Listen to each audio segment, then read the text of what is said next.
the globe. This is Kingdom Economic Forum in partnership with the New African Concept. We welcome you to today's discussion.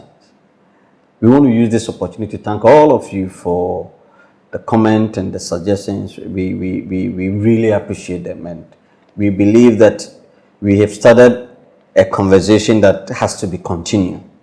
Over the last week, we are looking at the philosophy of nation building as the major theme. However, within it, we're looking at some subtopics. We started last week trying to come up with the solution for the foundational challenge that we've discussed. If today happens to be your first time of joining, we want to encourage you to go back to our YouTube channel and listen to the previous sections so that you can understand the narrative well. Those of you joining us, please share the link, invite a friend to join us to continue the narrative. We are saying we see a new tomorrow. We believe in Ghana. We believe that God has granted us all the resources we require to develop our dear nation. Ghana is a beautiful place for all of us, and Africa, wonderful place. Because this is where, in fact, maybe I can tell you that God creating heaven and earth, Africa was the starting place. Eden, the Garden of Eden, was truly located in Africa. If you don't know, I'm telling you, this is the truth. Last week, in solving the foundational mismatch as far as the pre-colonial era and the colonial era concerned in terms of nationhood and statehood, we said that for us to solve that mismatch, there's a need for us to develop a curriculum. In developing a new curriculum where issue of our history is well written and has to be so intentional, so intensive that we will teach from our primary, secondary, university. History has to be taught, not as for exams, no. It has to be taught in such a way that we learn from what happened during pre-colonial era and the colonial era too. We need to learn, teach. That out of it, we have to develop a value system that has to also be made known to the youth. Everybody has to know when we say Ghana. It's not enough when we enter our offices, we have the president picture. No, we should have the vision statement, the core values of being a Ghanaian, placed in homes, in schools, in churches, in mosques, in our traditional places, so that we will inculcate it to become part of us. That's what we tried to learn last week. In fact, we advised that even it's good to have the national service, but it has to be a project-based. The national service should have a project-based, identify problems in our society. In fact, we said that the project work that we do in our various schools, in our universities, must identify problems in our society. It shouldn't be just a partial fulfillment to get your degree and then that's all. Yeah. Those papers are gathering dust in our various libraries, in our schools. Some of them, after a certain period, they gather all of them and go and burn them. Yeah. Oh, man, we want to build a new nation. We need to have a new narrative.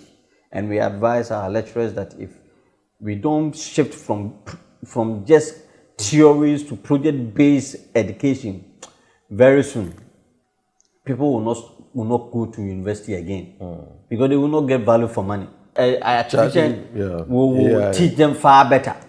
Yeah, I'm telling you. So we need to shift our educational system from theory-based to project-based education. And when we do that, we will be able to build our nation. Today, with me in the studio, Dr. Oponsafo is here for us to look at other solutions that can help. Today, we are looking at the politics and economy. Yes. These are the areas that we want to look at. So, Doc, the floor is yours. If you have anything to share, what we discussed last week, or else you can continue. Yes. So, in fact, last week's one was great. And we should see in our mind's eye, because we are talking about the philosophy of nation building. So in building, then it means that just like we put up a normal structure, there is first the foundation. So we should consider what we did last week as the foundation. So we are now putting up the building blocks. And two of the major pillars of these building blocks happens to be politics and economics or economy. And they go hand in hand. When there is a defect in one of them, you can be very certain that it will also play out on the other. So in their book, this is the title is Why Nations Fail. Why Nations? Yes, the conclusion they arrived on was the fact that nations fail because of extractive political and economic institutions that are normally built. And any progressive nation is because they have inclusive political and economic institutions.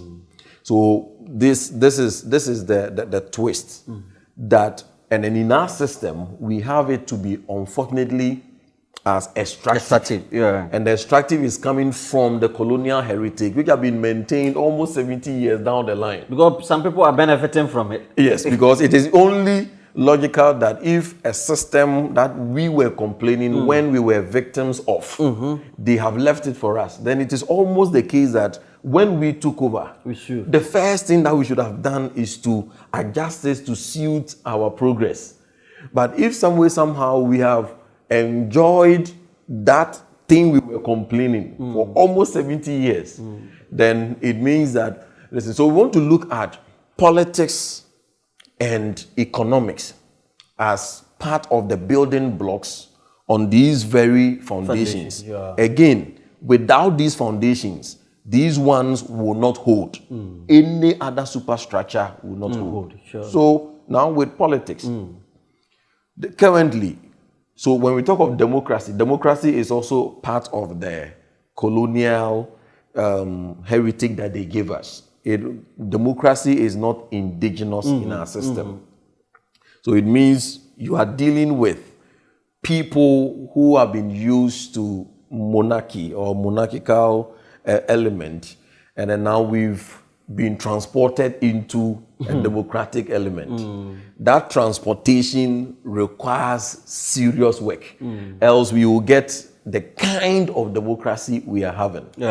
And I've made a lot of arguments and then debates around this. I've had some scholars who believe that democracy is not for the black man. I have countered it that it is not necessarily the fact that it is not for the black man. And I think we've been done a series over there. We've covered a lot. So go to our YouTube views. We have done a series on those. On it. So we must redefine democracy in, and then shall I say, politics. So that is the first point. A comprehensive redefinition of democracy and politics in our system. And the reason why we must redefine it is because we said the other time that because of the way or how we do things, we have two major challenges with democracy in Africa. One is the welfare. It produces two things. That is how we have practiced democracy produces two things. It produces the welfare state and the power state. The welfare state is the system where the people become overly dependent on their leaders. And the reason why it comes so is because the leadership, the political elite, present it as vote for me and I will do this. Mostly promises not a dozen. It is mostly not vote for me so that we will together. Mostly the narrative becomes meye. So it is almost like when we vote for you, we are expecting a magical wand, because the welfare state is that our welfare is fully dependent on the leadership. The other day I explained the the root, where the source of abandoning. It is part of the colonial heritage. And I explained it that because the white man, that during the colonial times, they were living in the castle, which is abandoning, yes, the fortresses. So whatever they were doing, it was for, so aban, the short or the truncated form of abandoning, which is referring to the government, which in our minds, it was the white man. Now the white man is no more there, but the system is still there, working, or is still at work. So when the people, so one of the redefinition is active participation of the everyday citizenry in the machinery of governance.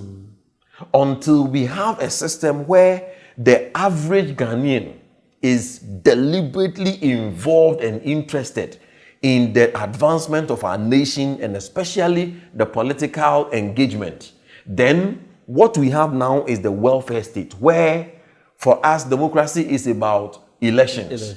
Which is a 4-year electionary system. So 4 years time, we go around.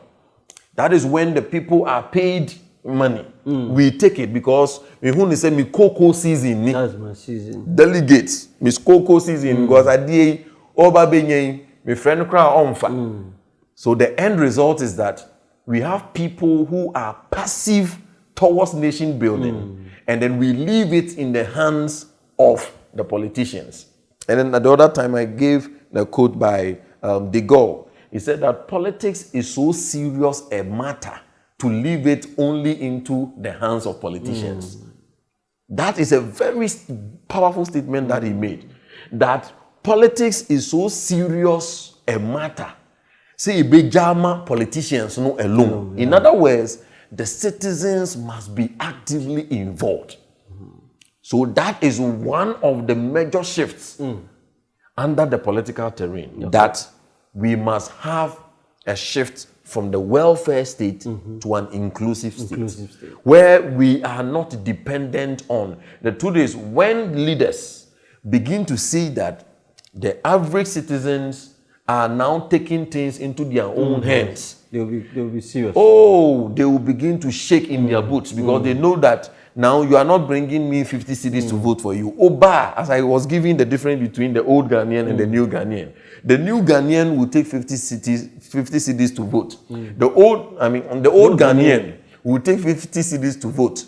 The new Ghanaian, when you show up, will sit you down. Chairman, 50 cedis now, through creativity, innovation, I have much more than that. And to keep it to yourself, and then now let's dialogue. Where now constituencies will call upon their MPs.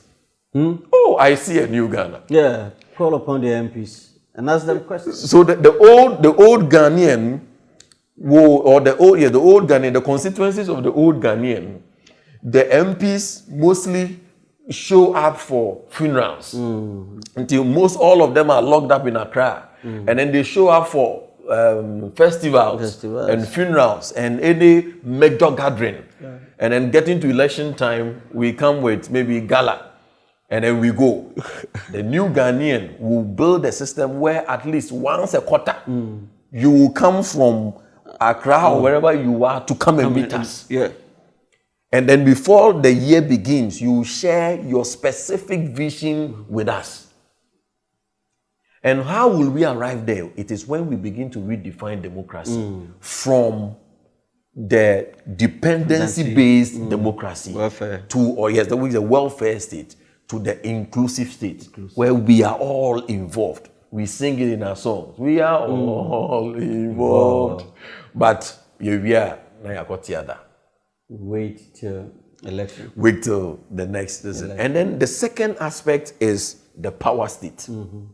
So the power state, another name for it is the winner takes it all. Winner takes it all. So the power state.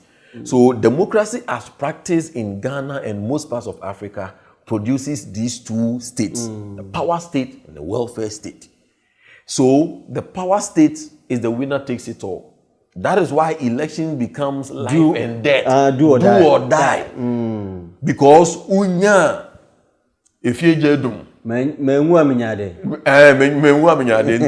It is either I die or I get it. Because if I get it, everything is going to be solved. You said you want to lead me. Why would you want to kill me before you lead me? Then it means you have an ulterior motive. There's something that you haven't told us. Wow. And look at the extent to which, I mean, in terms of the monetary, in cost, in terms of they are willing to go that extent. So that is it, the power state. So the power state also must shift. And that is, it shifts from the power state to the inclusivity, where now we are not too overly partisan. So that we can begin, just look at the beauty when we begin to make some appointments from another part. Because I will say, oh, we want people. So when you take maybe the educational sector, the health sector, these are places that should be free from partisan politics. Where we can have a secretariat or people, some may be from MPP, from NDC, from CPP, they have the expertise. That is the most important thing. They have the expertise. So, because when people begin to see that it is not so much of the party in power, regardless of the party in power, they tap into the available expertise across board to drive the nation. So, in that case, even if my political party is not in power, but I have built an expertise, I can be certain that whatever party in or person is in power will beckon upon me in a way to contribute because I have the expertise. If you have the expertise, as far as the old Ghana is concerned, and you are not in my party, you to help with your rich expertise. Exactly. Yeah, you see, and unfortunately, we have become so partisan that we ideally it should have been ideology based, but our political parties, they are not different. Yeah. It's not about now. If those who started the parties had some ideology, I'm here to tell you that those in power and the opposition, they don't have any ideology. It's about power. It's about power they are looking for. And to be honest, if you don't let anybody deceive you, they are all the same. Yeah. They are all the same. They can't convince me that they are not the same. And if you're a politician and you are listening to me, we want to let you know that we know your game. You have to change your ways, else we can assure you that and the new Ghanaians are rising. Exactly. They will not allow you to use them as a means to enrich yourself. No, we want you to serve us, and we are letting our people be aware that don't trust the politicians as we speak now until they prove to us that they have the genuine interest of our dear nation. No, maybe you can continue. So the last now add with the recommendation also at the political side is the element of the decentralization. Decentralization. Yes, where the decentralization also can be an extract of the power state. Yes, go if we are able to, so that we don't run a fully centralized element where everything is here. You see, because when we are able to push certain maybe ministries to serve, because almost everything is concentrated here in Accra. Yeah. So if we are able to, because people then, especially if there are some ministries or if there are some regions or certain places where they have much of the resources. That is the raw materials. Then it is only logical that then the one or two ministries that ties with their contextual value should be pushed there. It gives a sense, because we want to drive a sense of national belonging. Yeah. So we cannot concentrate everything at one place, and then, because it is almost like they are in baby wow quiet. It's almost like as a omun Ghana. Yeah. And though we say it in passing and for jokes, hey, baby say no moka Ghana. It is to send a signal.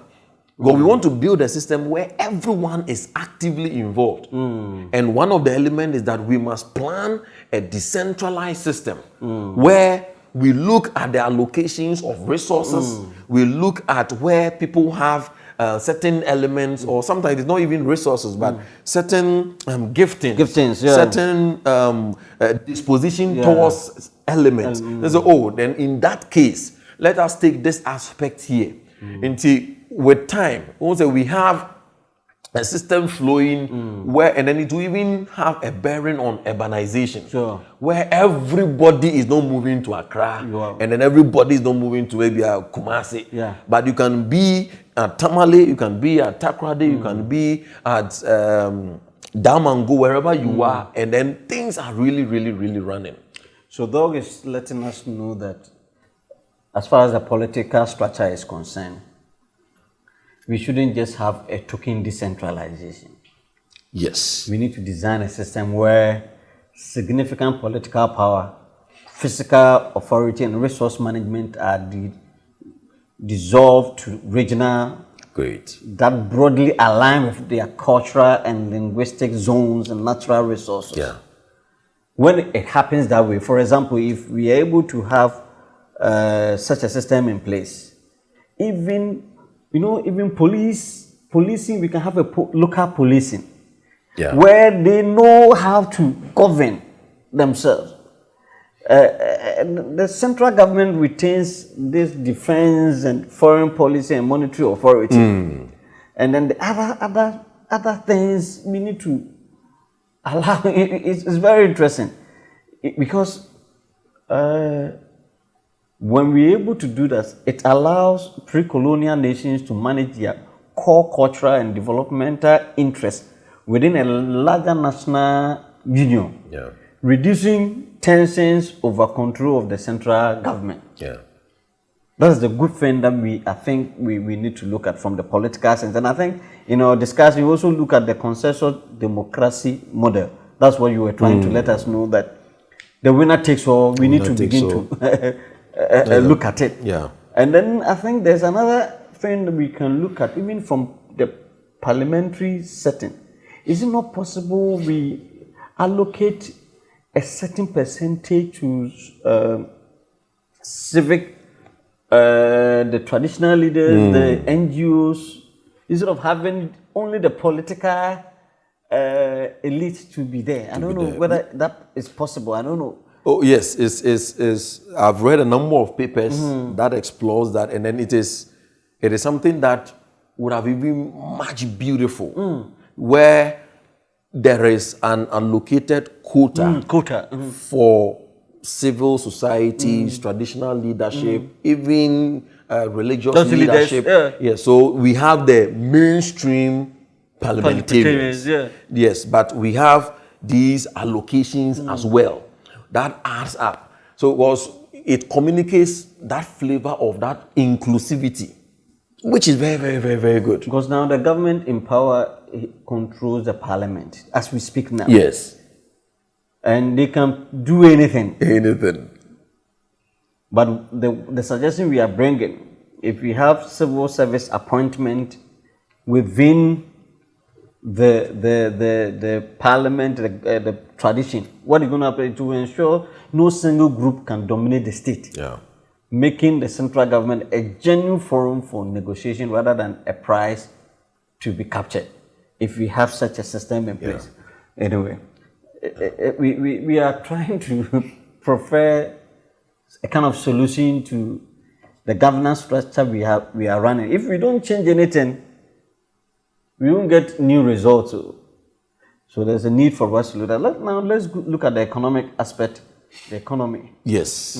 So reforming the economic foundation from extraction to equity. We need to look at that one. Maybe go ahead. Exactly. So we've already established that the colonial heritage we had was extractive. So the extractive year had to do with, so we'll explain it in two levels. One level had to do with the extraction from us for the elite. So in their context, the crown, the British crown, and their leadership was the elite. Now in our context, it is no more the crown, but now our leaders form the elitist level, and then the masses or the citizenry. So there's still that extractive element where it is the fact that we are not concerned so much about the state of affairs of our citizens. Like you gave an example, maybe how your work is faring. It is all, the whole thing is that just bring it to push the agenda up there. So it is, our system is not so humane enough looking at, how the people are running. So there is, the aspect is, we must shift from that extractive level to equity. For equity to run, then it must run on the wheels of merit or meritocracy. And one of our proposed values from the New African concept to the national level is we have meritocracy as one of the proposed values. Because when people begin to see, because meritocracy breaks elitism, because what elitism breeds is a lot of protocols. Because at the end of the day, there are people in power, and then they are going to appoint people who align. So the end result is that it will be either you are from my hometown or you are Uyeminipa. And so it is not so much of. So the various divisive nations is what will rule. Since it's a man who may then we be call prempe or tribe religion. Or religion If we want to break this, then it must be on the grounds of merit. So meritocracy will break the element of elitism and then explore and bring about equity. How will it do that? When everybody begins to feel that for me to get access to this thing, regardless of my affiliations, religious affiliations, partisan inclinations, tribal attachments, it is going to be on the ground of merit. How I merit it through dint of hard work. It is going to change the economic enterprise of our nation. Yes, because that one is going to be on the grounds that if you deserve it, you are going to get it. Let me add that then there's a need for us to look at the constitutional requirement for public service, the military and the police. Yes. To be nationally representative through meritocratic hiring. Yes. For example, we need to be so careful that we have to have a regional base. When we go to our military and our police, how is it structured? When we go to the civil service, if you are not careful, it is skewed towards one tribal, one religious kind of thing. But we need to come up with a system whereby the state bureaucracy becomes a mirror of the nation, not a tool of one group, increasing its legitimacy and efficiency. So I'm just adding that we should have a formula that says that, okay, this for regional purposes, in our civil service, X percentage candidates from each region are recruited. That is the top X percent of candidates from each region are recruited. We need to just imagine the beauty that and that one too runs void of partisan colors. Unfortunately, that is not what is happening. That is. In fact, sometimes some are hiding using the regional base, but if you go deep, they are using the tribe. And some of the tribe men have traveled to some region and then creating the impression that, it's coming from that region. But if you do the aggregation, you could see the alignment is coming from a particular tribe. So we need to. We are serious people. Hey. You have the resemblance of a regional balance, but when you drill further, you realize that it is skewed towards a particular tribe. Exactly. Even though they have migrated to in a particular region, but it's the same people who are being selected to occupy the civil service, the military, and the police. Exactly. This has to change. And that is why, so once again, it makes you to appreciate the fact that these narratives rest on the foundation of the national identity. That's why ultimately we will fall on that again and again. Very true. When we divorce that, these things will only be it will only be sloganeering. Because at the end of the day, for us to have a pure, maybe regional balance and then things like that, it is going to beat against our long-standing tribal attachment, our long-standing religious attachment, and our long-standing partisan attachment. And you can be certain that people are going to resist it. And that is why there must be that massive reorientation where now we begin to appreciate that we are really one people.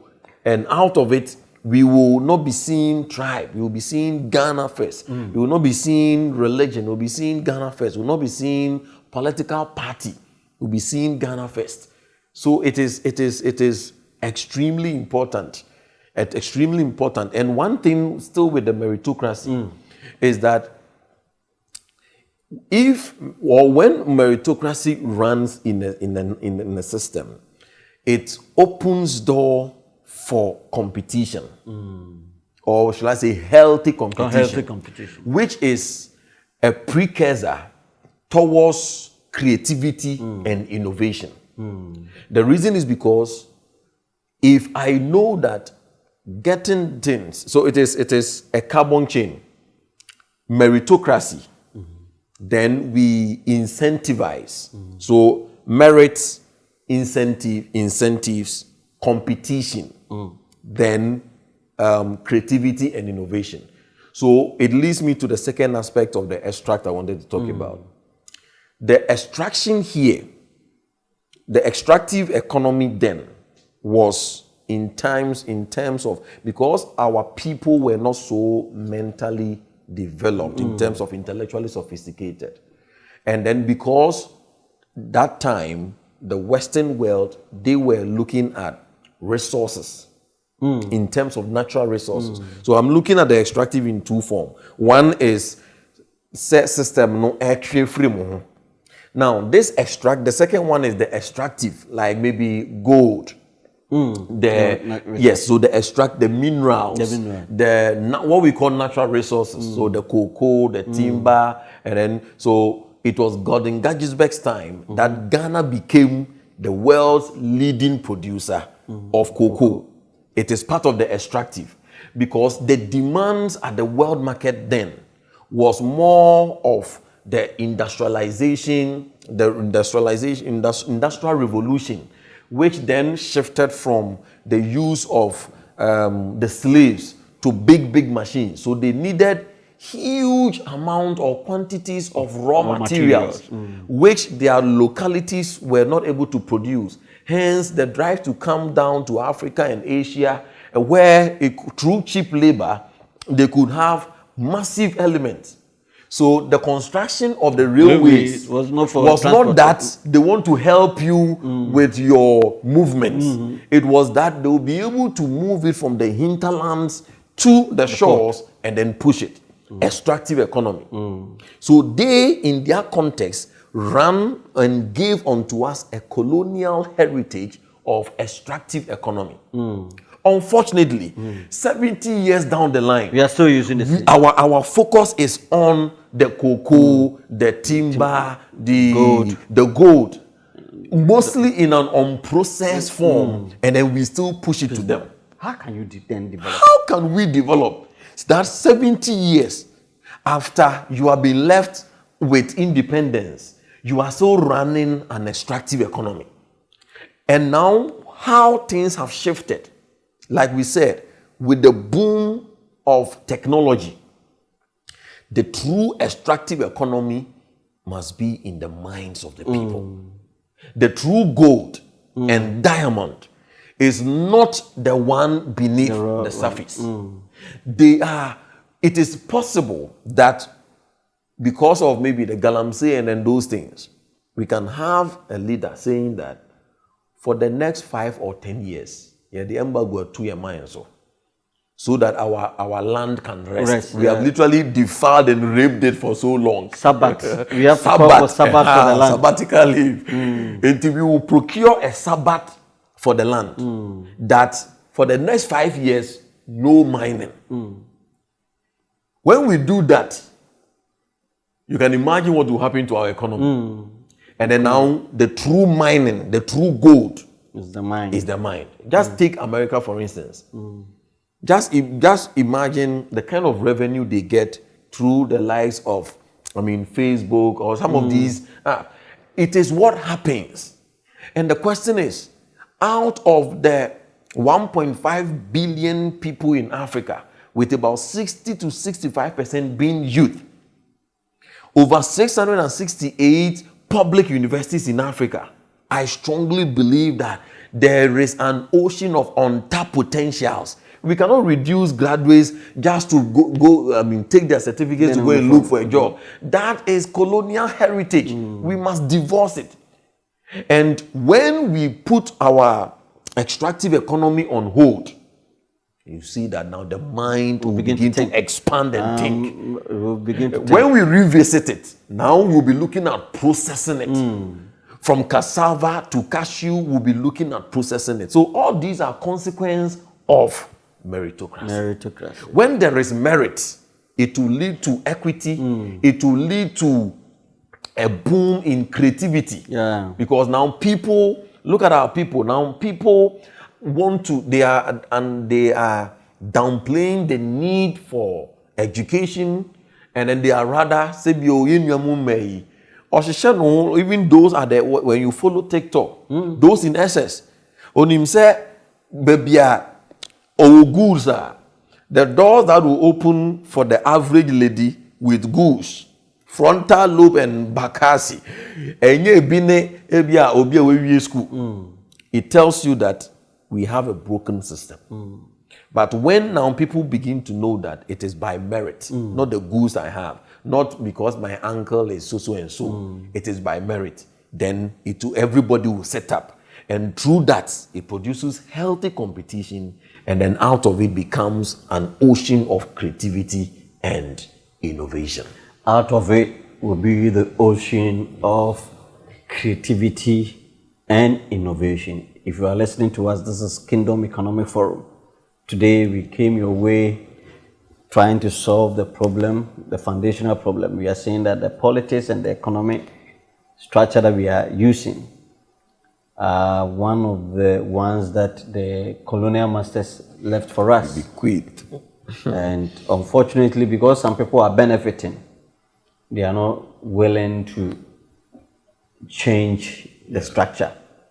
But trust me, where we are, if we don't change it, no amount of prayer and fasting will deliver a different result for us.